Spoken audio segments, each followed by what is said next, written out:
Eu converso com o Dr. Joel Renó Júnior sobre mulheres, depressão e oscilações, enfim, TPM, tudo que envolve a mulher e suas oscilações. Joel, estávamos falando de transtorno disfórico pré-menstrual. Então, o que vem a ser?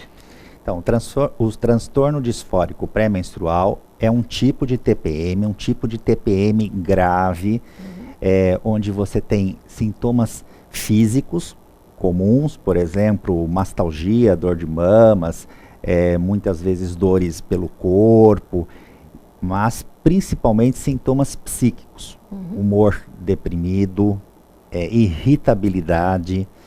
Essas mulheres relatam uma sensação de ter os nervos à flor da pele, não conseguem se controlar, compulsão muitas vezes por doces, tem quadros inclusive de violência, de agressão verbal, prejuízo no trabalho. Então é um transtorno que é grave, é incapacitante, embora só exista de 3 a 10 dias antes da menstruação. Então provoca geralmente um estrago na vida dessas mulheres. Agora, eles respondem bem à medicação antidepressiva? A boa notícia é essa.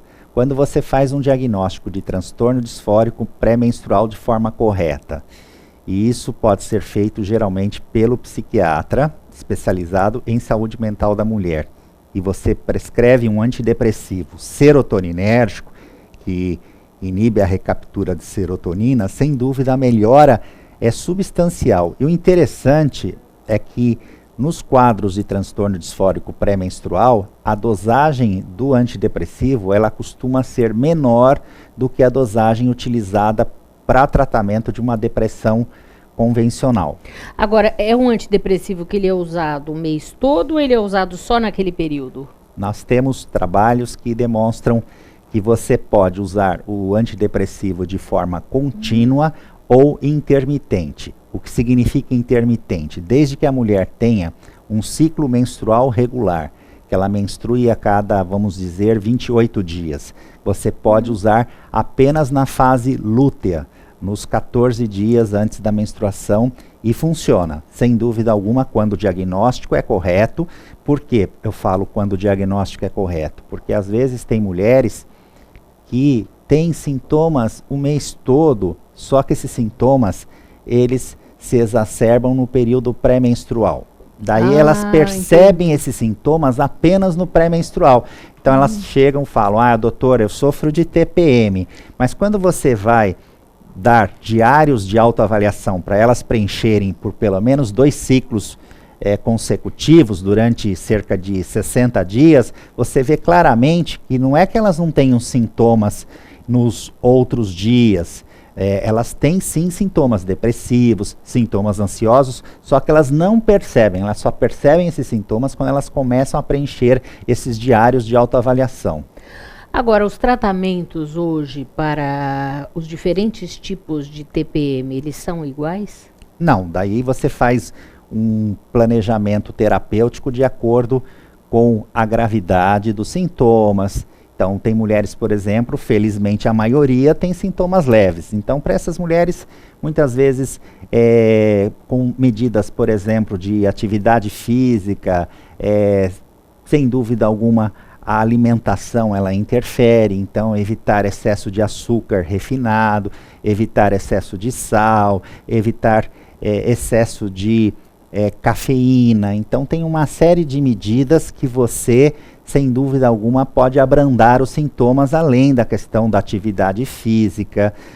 A acupuntura pode ajudar de forma significativa na questão do controle da dor, na questão do edema, do inchaço, da retenção de líquidos que muitas mulheres têm. Então você tem uma série de técnicas que acabam sendo eficazes nos quadros mais leves, que atinge a maioria das pessoas. Só que nos quadros mais graves, nos quadros onde você tem sintomas psíquicos exuberantes, daí você tem que utilizar os tratamentos de primeira linha, que são, no caso, o antidepressivo serotoninérgico, por exemplo, fluoxetina, sertralina, etc. E também, muitas vezes, até algum contraceptivo que suprima a menstruação nos casos mais graves, logicamente com a aceitação da mulher. Esses contraceptivos que suprimem a menstruação, eles não causam nenhum prejuízo na hora que a mulher quer engravidar? Não há nenhum problema?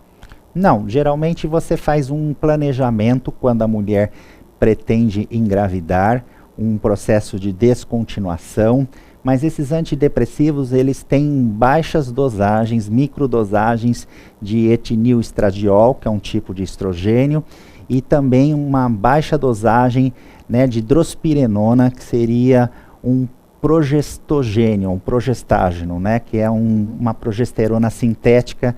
Então, geralmente, eles acabam não interferindo nessa questão da fertilidade das mulheres quando você retira. Agora, uma outra coisa que muitas mulheres ficam preocupadas é em relação à questão da prolactina. Isso tem alguma relação? Sem dúvida que, assim, é importante quando você prescreve um antidepressivo, você avaliar o nível de prolactina, porque alguns antidepressivos, eles podem aumentar o nível de prolactina. E no próprio período também do pós-parto, logo que ela começa também a amamentar, a gente tem uma elevação dos níveis de prolactina. Isso em caráter assim, não muito aumentado, porque às vezes a gente tem que investigar também a função hipofisária no sistema nervoso central, quando o aumento do nível de prolactina é muito alto. Bom, já voltamos a falar. Ouça agora a doutora Elizabeth Gambeiro Gaspar, nossa cirurgia dentista, dando uma dica sobre saúde bucal.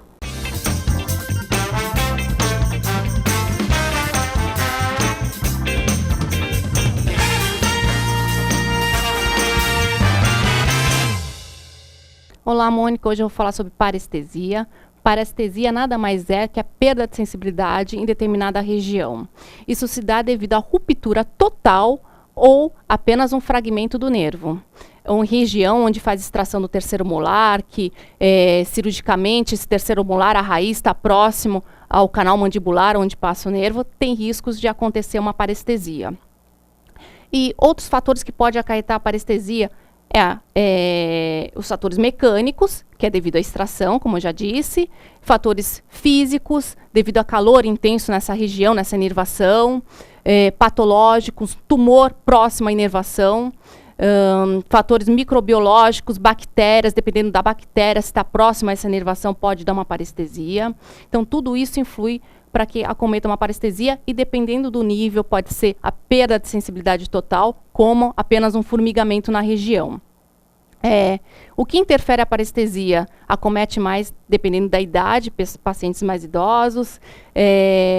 Também o terceiro molar está próximo ao canal mandibular, como eu já havia dito. A experiência do profissional, do cirurgião dentista, ou seja, ele tem que conhecer bem a anatomia para ver que o terceiro molar está muito próximo ao nervo e fazer um bom planejamento para tentar evitar ao máximo que isso aconteça.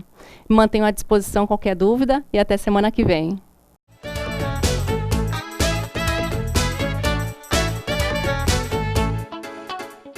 O Smart Center oferece salas executivas que podem ser utilizadas por hora, dia ou mês, além de auditórios para treinamentos, cursos e seminários, salas de reuniões e o exclusivo programa Link, em que o cliente pode divulgar o endereço e telefone do Smart Center para receber encomendas, correspondências e recados. Uma opção inteligente que tem como diferencial aliar comodidade e baixos custos. Smart Center, o seu escritório virtual definitivo.